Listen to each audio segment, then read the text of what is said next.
వెంకటేశ్వర స్వామి వారు తని బయలుదేరి వచ్చారు. వచ్చి ఏమో అనంతాచార్యులు అనారోగ్యం తగ్గిందా అన్నారు. ఇటువైపు నుంచి అటువైపు తిరిగి పడుకున్నారు.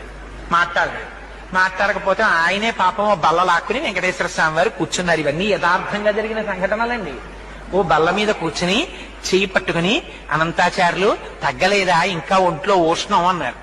అంటే పాపం మీకు ఇప్పటికి తీరుబడి దొరికింది, మిమ్మల్ని నమ్ముకుని కొండ మీదకి వచ్చి ఈ నేల నుంచి పుష్పకైంకర్యం చేస్తున్నాను, 3 రోజులు అయింది జ్వరం వచ్చి పడి మంచాన, వచ్చి నన్ను పలకరించడానికి తీరుబడి కుదరలేదు, వైద్యుల్ని పంపిస్తానన్నావుట, ఏం పాపం నువ్వు వచ్చావేం ఖాళీ దొరికిందా అన్నారు. అంటే పోన్లేవయ్యా, మనస్సంతా కష్టపెట్టుకోకయ్యా, నీకు జ్వరం ఉందో లేదో చూద్దామని వచ్చాను. అనంతాచార్యులు నన్ను చూడాలన్న భక్తే తప్ప వైద్యులతో వైద్యం చేయించుకుందామని కూడా నీకు కోరిక లేదేమిటో, చూడు నీకు ఎలా తగ్గించేస్తానో అని ఒళ్ళంతా. పాపం వెంకటేశ్వర స్వామి గారి వాత్సల్యం అంటే చూడండి, మనం ఒక్క అడుగేస్తే చాలు ఆయన 10 అడుగులు వేస్తాడు. ఒళ్ళంతా తడిమేర పడుకున్నటువంటి అనంతాచార్యులు వారిది. ఆయనకి జ్వరం అంతా తగ్గిపోయింది. లేచి నిలబడి గబాల కాళ్ళ మీద పడ్డారు.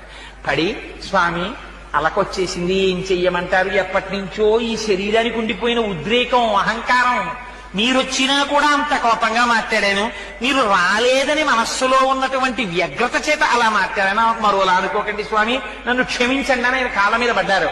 అనంతాచార్యులు నిన్ను క్షమించడం ఏమిటో అని పొంగిపోయి కౌగిలించుకుని పాపం గుళ్ళోకి వెళ్ళారు వెంకటేశ్వర స్వామి గారు. Download ShareChat.